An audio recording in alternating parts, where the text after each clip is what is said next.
Hello students, in last period we study about the minors of the determinant. आज मी त्याच्यात add करेलो minors and cofactors. Minors and cofactors. Minors ला symbol आठवतं का तुम्हाला मी? Minors ला म्हणलो तुम्ही M11 म्हणजे minor of element in first row and first column म्हणजे minor of A11. Minor of A11 given by the determinant of order 2 and that is given by minor of M11 first row first column सोडून द्या राहिलं काय A22 A23 A32 A33 ज्याचा minor आपल्याला काढायचा आहे ज्या एलिमेंटचा त्या एलिमेंटचा रो आणि कॉलम डिलीट करायचा उरलेले चार एलिमेंट एका 2/2 च्या डिटर्मिनंट मध्ये लिहायचे याची व्हॅल्यू म्हणजे minor of element in first row and first column. Similarly मी डायरेक्ट करत होतो M32 कडे म्हणजे काय करायचं तुम्हाला minor of element in third row and second column. Minor of element in third row and second column it is given by A11 A13 third row सोडून द्यायचं सेकंड कॉलम सोडून द्यायचं A11 A13 आणि त्याला A21 A23 that is meaning of. आता या डिटर्मिनंटची value म्हणजे minor फक्त डिटर्मिनंट म्हणजे व्हॅल्यू म्हणजे minor. Minor of element in A23 काढायचा असेल तर त्याचा सेकंड रो थर्ड कॉलम सोडून द्या A11 A12 A31 A32 या डिटर्मिनंटची व्हॅल्यू म्हणजे मायनर आहे. म्हणजे ते सिंबल मी पुन्हा एकदा असं लिहितो what is meaning of MIJ. MIJ is equals to minor of element A1 AIJ. Minor of element AIJ. Minor of element AIJ म्हणजे सिंबॉलिकली MIJ. म्हणजे एवढ्या पूर्ण वाक्याला आपण सिंबॉलिकली लिहिणार तर MIJ. ओके हे झालं तर मायनर. त्याचे आपण एक्झाम्पल पण पाहिले होते मी फक्त त्याला रिपीट केलं. आता याच्यानंतर हा जो नवीन शब्द आलाय ना तो काय cofactor. Cofactor of element AIJ. Element in ith row and jth column. Cofactor of element Aij it is given by the -1 to the power I plus j हा ij ची सम पॉवर मध्ये आणि into MIJ. Cofactor of Aij equal to -1 to the power I plus j into MIJ. हा जो कोफॅक्टर of AIJ यासाठी आपण जसं symbol केलं का cofactor of AIJ is denoted by CIJ. Cofactor of element in ith row and jth column given by -1 to the power I plus j into MIJ. ही definition कशाची द्यायला तुम्हाला मी cofactor of element in ith row and jth column. म्हणजे थोडक्यात जर तुम्हाला मी C21 विचारायलो म्हणजे मी काय विचारायलो cofactor C for cofactor of element in second row and first column it is given by -1 to the power I plus j, the 2 plus 1 into M21. Okay, and therefore C suffix 21 cofactor of element in second row first column is equals to -1 to the power 3 into M21. Repeat तुम्हाला आठवण करून देऊ का की M21 म्हणजे कोण. M21 म्हणजे minor of element in second row and first column. म्हणजे जर याला मी कंटिन्यू सॉल्व करत गेलो तर -1 चा पॉवर 3 किती येतो? -1. What is m21?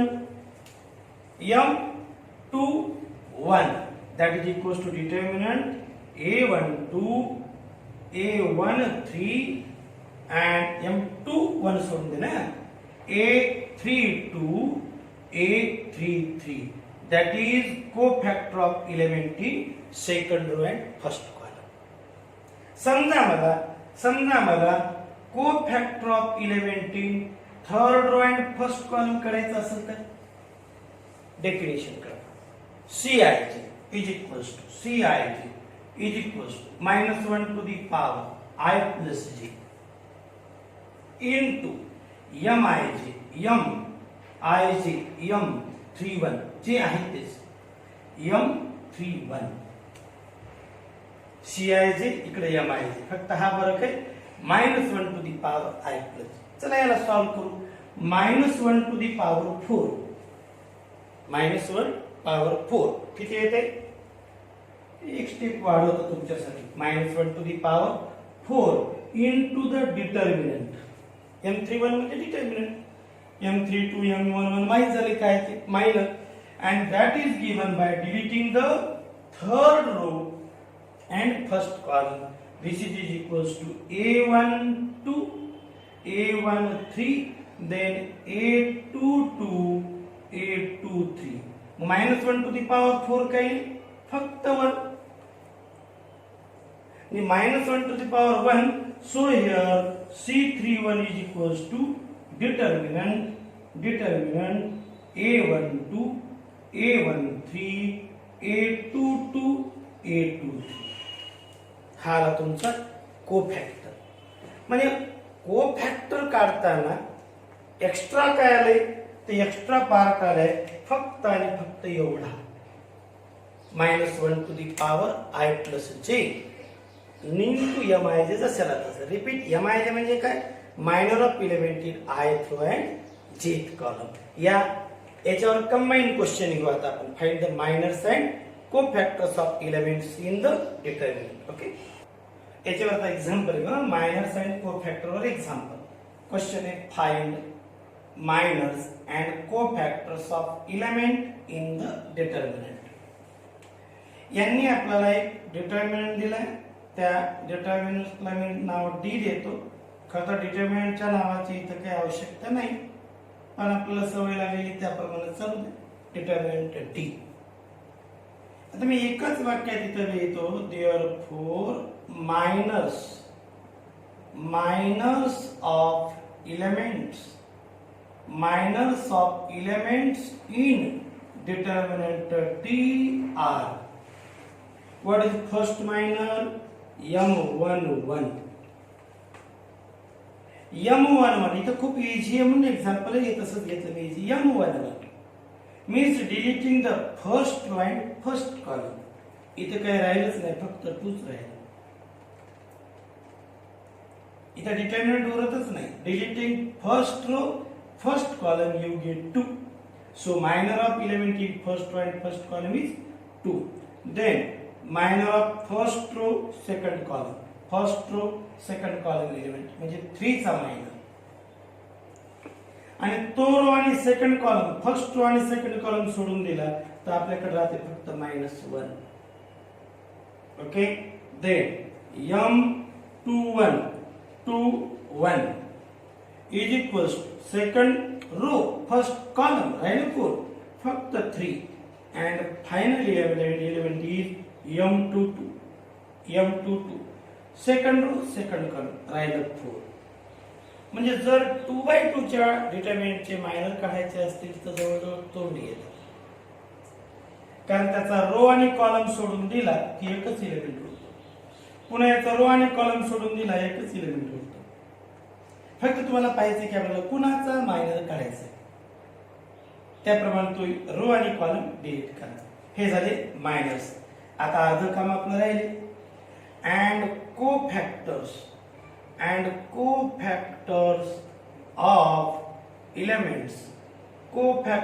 Of elements in determinant are. Cofactor of elementary determinant are साठी मुद्दामवर मी तुम्हाला डेफिनेशन पहिले लिहून ठेवलेली आहे. Cofactor of A I J denoted by C I J given by the formula -1 to the power I plus j into mij. मग मला कोफॅक्टर कोणाचा करायचा आहे? C11 the cofactor in element in first row and first column that is equal to -1 to the power 1 plus 1 into m11. -1 चा square आला ना म्हणजे 1 येईल. m11 माहिती आहे ना ते 2 येईल. m11 2 and -1 to the power 2 is 1 and hence it is our first element cofactor C11. Then C12 is equals to -1 to the power 1 plus 2 into m12 is equals to C12 -1 to the power 3 -1 चा cube किती येतो? -1 आणि याला product मध्ये m12 ची value ती पण value आहे -1. So answer is 1. कशाचा आन्सर आले? Cofactor of element in first row and second column. First row and second column म्हणजे आपण 3 चा कोफॅक्टर काढलाय तो 1 आलाय. Next is cofactor of element in second row second column -1 to the power 2 plus 2.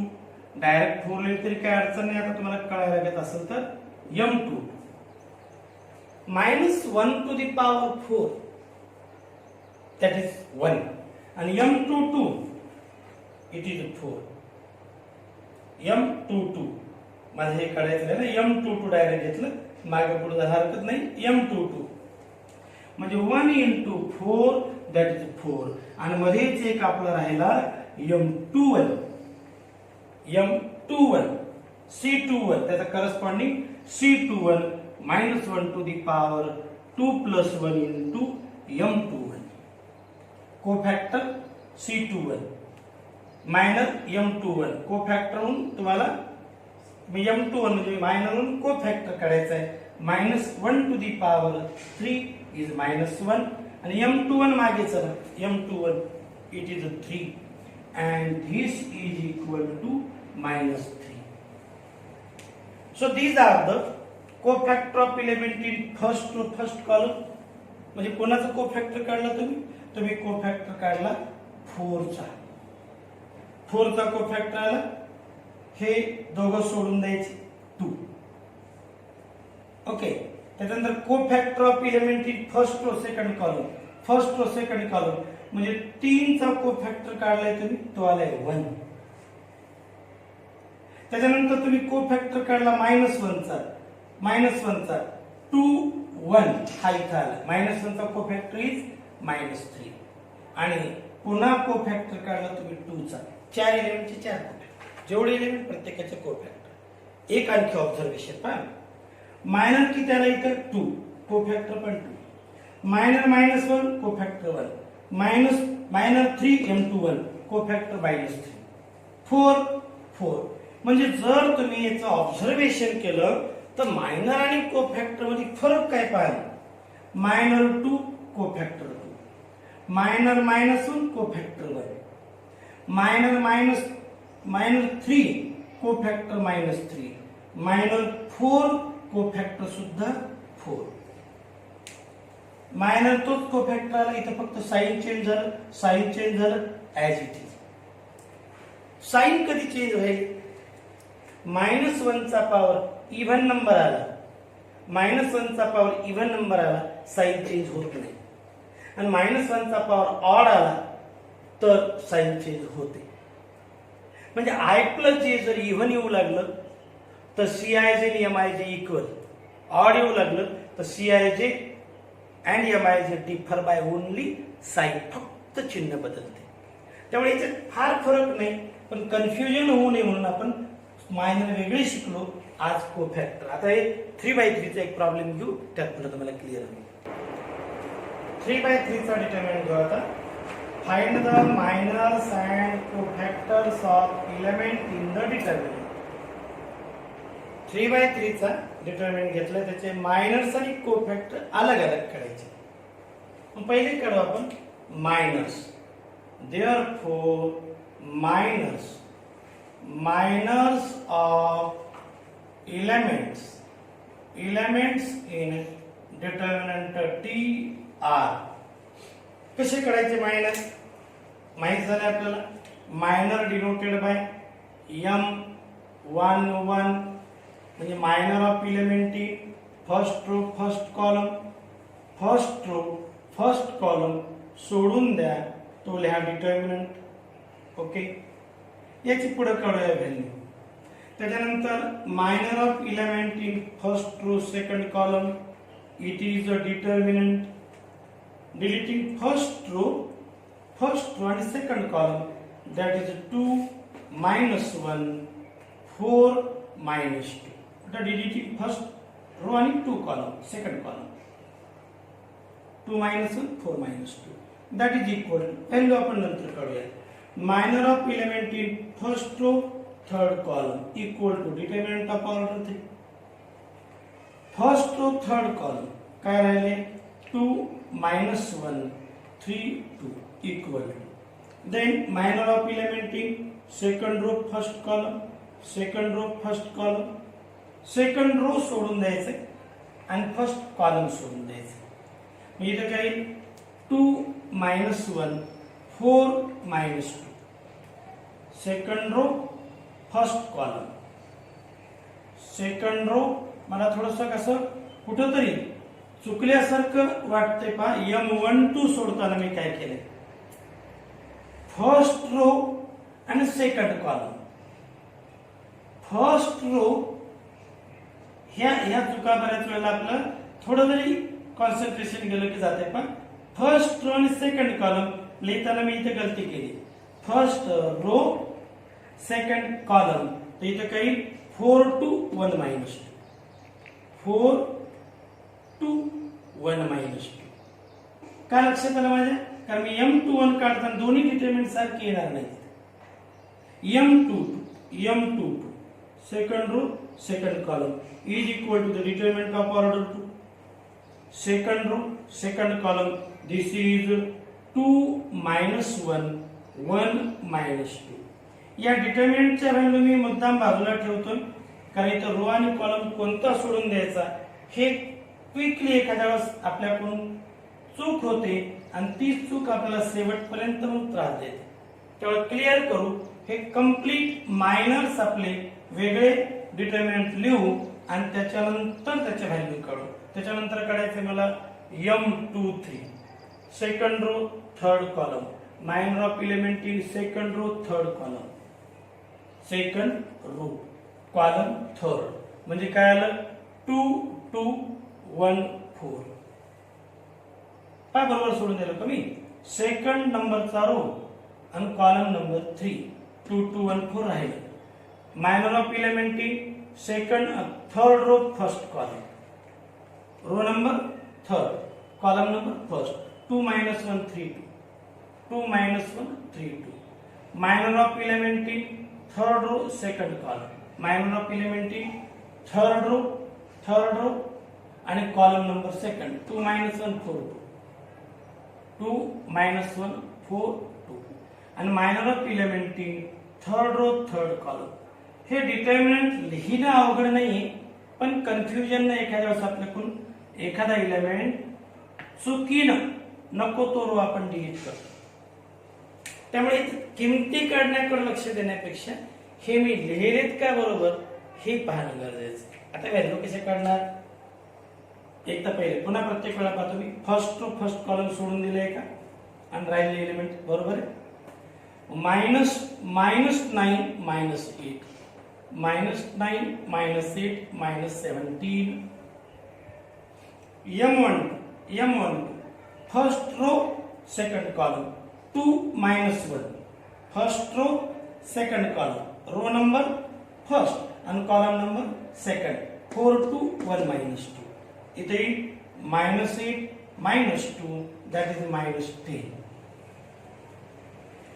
First row third column. First row column third 2 to 4 3. इथं चूक झाली का? फर्स्ट रो नंबर पाहता फर्स्ट रो आणि कॉलम 3 4 3 1 4 वाहिले तर फर्स्ट रो पाहायचं आहे मला आणि column number 3 row number first 2 2 minus 1 column number 3 म्हणजे 4 3 1 4. मी इथं तीच चूक जर का अशी इकडं तिकडं थोडं कॉन्सन्ट्रेशन झालं ते होणार. त्यामुळे रिपीट पाहिलं की मी बरोबर केले का. First row third column first row third column 4 3 1 4 16 minus 3 12. Second row first column row number second column number first 2 1 4 minus 2 and that is equals to minus 4 plus 4 equal to 0. M22 second row second column 2 minus 1 1 minus 2 that is equals to minus 4 plus 1 is equals to minus 3. 2 3 2 3 2 3 2 2 1 4 and that is correct. So 8 minus 2 is equals to 6. Now M31 third number चा row सोडून द्यायचा आहे आणि column number first third नंबरचा row सोडून द्यायचा आहे column number first column first 2 1 3 2 that is 4 plus 3 is equals to 7.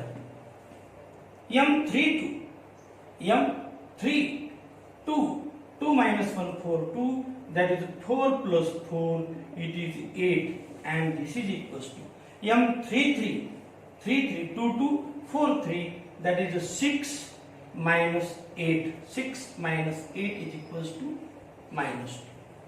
काही ठिकाणी हे जे कन्फ्युजन आहे का हे कन्फ्युजन म्हणजे आपलं कॉन्सन्ट्रेशन इकडे तिकडे गेलं तर थोडा कोणाचा आवाज जरी आपल्याला इकडे तिकडे लक्ष केलं की आपला रो आणि कॉलम चेंज होतो. हे झाले मायनरच्या एलिमेंटला मी तर राऊंड करतो M11 M12 M13 M21 M22 M23 M31 M32 आणि M33. हे झालं पहिल्या अर्ध्या क्वेश्चनचा answer minors of elements in determinant A are. आता इथं मी तुम्हाला असं म्हणतो की आपल्याला आत्ताच एक डेफिनेशन झालेली आहे. We know that CIJ C symbol for cofactors of element in I through J column is given by CIJ equals to minus 1 to the power I plus J into MIJ. Definition लिहिली आणि आता एका line मध्ये सर्व कोफॅक्टर आपण इथं काढूया. कोफॅक्टर काढायचे म्हणजे मला इथं C11 minus 1 to the power 2 म्हणजे इथे आहे मला -1 स्क्वेअर इंटू M11 ची व्हॅल्यू लिहून टाका. That is -17 and this is equals to -17. Per CIJ MIJ C11 to M11 -1 to the power 1 plus 1 C12 म्हणजे -1 च्या पॉवर मध्ये काय येईल 1 plus 2 3 आणि इथं 1 2 च्या जागेवर M12 ची व्हॅल्यू डेफिनेशन कडे पहा -10 म्हणजे इथे ही व्हॅल्यू आली -10 ही आली -1 तर दोघांचा प्रोडक्ट आला positive. C13 -1 to the power 4 कसं काय 1 plus 3 आणि इथं कोण येणार आहे M13 कुठे पहा M13 12 M13 is 12 and that is equal to 12. Next is C21 -1 to the power 3 C21 -1 to the power 3 पण हा एलिमेंट 0 आल्यामुळं मला काही विचार करायची गरज नाही. Okay, then C22 minus 1 to the power 4, M22 minus 3 minus 1 power 4 is 1 into minus 3 is minus 3, that is C23 minus 1 to the power 5 आणि M23 कुठे गेलं M23 6 that is minus 6. C23 झाला तर C31 minus 1 चा power येईल 4 31 M31 7 आहे आणि product घेतला तरी 7. Then C32 minus 1 to the power 5 minus 1 to the power 5 C32 आलं 8 finally 3 minus 8 आणि final कोफॅक्टर C33 minus 1 to the power 6 into M33, that is minus 2 and this is minus 2. Minus 1 to the power 6 1 minus 2. आता हे आले तुमचे कोफॅक्टर्स minus 17 10 12 0 minus 3 minus 6 7 minus 8 minus 2. Minor काढायला determinant लिहित चला, सोडवा, मायनर सगळे फाइंड आउट करा. मी इथं कन्फ्यूज मुद्दाम कसं होतंय ते सांगितलंय तुम्हाला आणि होतच, त्यामुळे फार ओव्हर कॉन्फिडंट होऊ नका. आपलं करेक्ट आहे का डबल आहे चेक करा, पुन्हा काढताना काय फरक पडतो, कारण ते चुकलं तर सगळं पुढे प्रॉब्लेम चुकणार आहे.